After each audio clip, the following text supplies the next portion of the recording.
எப்பயுமே சொல்லுவாங்க இந்த மாதிரி கெட்டது பண்ணா பிரச்சனை வரும் அப்படின்னு சொல்லுவாங்க.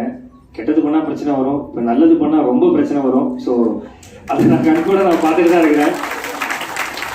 ஏன்னா என்ன இப்போ எப்படி இருக்குன்னா, லைஃப் எப்படி இருக்குன்னா, பிரச்சனை இருக்குன்னு தான் நம்ம நல்லது பண்றோம். ஆனா நல்லது பண்றவனுக்கே பிரச்சனை இருக்குன்னு நினைக்கும் போது அது ரொம்ப ஒரு எப்படி என்ன சொல்றதுனே தெரியல. நம்ம வாழ்க்கையில வந்து எல்லாருமே ஓடிட்டு இருப்போம், என்னென்னமோ நிறைய விஷயங்கள் நினைச்சு பண்ணிட்டு இருப்போம்.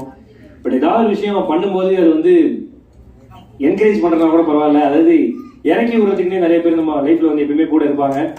பட் அது என்ன ஏன் அப்படின்னு தெரியாது. ஸோ என்ன அது திடீர்னு ஒரு பூமா திடீர்னு வருவாங்க. இவ்வளவு நாளும் நம்ம பண்ணிட்டு இருப்போம்.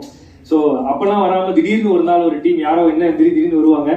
பட் அதெல்லாம் பொருட்படுத்தாம இன்னைக்கு இவ்வளவு பேர் நிறைய விஷயங்கள் நற்பணிகள் பண்ணிட்டு இருக்கீங்கன்னு நினைக்கும் போது ரொம்ப ரொம்ப சந்தோஷமா இருக்கு, ரொம்பவும் ஹாப்பியா இருக்கு.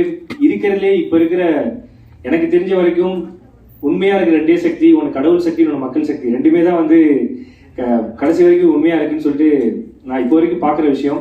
அப்படியே மக்கள் சக்திக்கு அந்த மக்களுங்கிற பேரை வச்சு மக்கள் நற்பணி விருதுகள் நீங்க பண்ணும்போது ரொம்ப ரொம்ப சந்தோஷமா இருக்கு. தேங்க்யூ.